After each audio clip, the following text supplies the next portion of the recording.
Cinema ఇండస్ట్రీలో చిన్న మాట అయినా సరే కొన్నిసార్లు వైల్డ్ ఫైర్ లాగా అల్లుకుపోతుంది. రీసెంట్గా కృతి సనన్ ఇచ్చిన ఒక స్టేట్మెంట్ గురించి జనాలు అంతే ఈగర్గా మాట్లాడుకుంటున్నారు. ఆ మాటలో అంత విషయం ఉందా? ఇంతకీ ఈ విషయం తోటి హీరోయిన్లకు రీచ్ అయిందా అవ్వలేదా? Have a look. హీరోయిన్లు ఎత్తుగా ఉండాలా, పొట్టిగా ఉండాలా? ఎలా ఉంటే అవకాశాలు తొందరగా వస్తాయి? ఇప్పుడు ఇండస్ట్రీలో ఇదో కొత్త రకం డిస్కషన్ మొదలైంది. హైట్ తనకు ఎప్పుడూ నెగిటివ్ కాలేదని ఓపెన్ గానే చెప్పేశారు సిల్వర్ స్క్రీన్ మిమీ కృతి సనన్.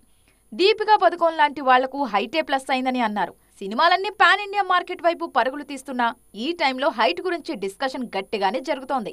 నార్త్ లోనే కాదు, మన దగ్గర కూడా పొడవు కాళ్ల సుందరీమణులకు చాలా మంచి అవకాశాలే తలుపు తట్టాయి.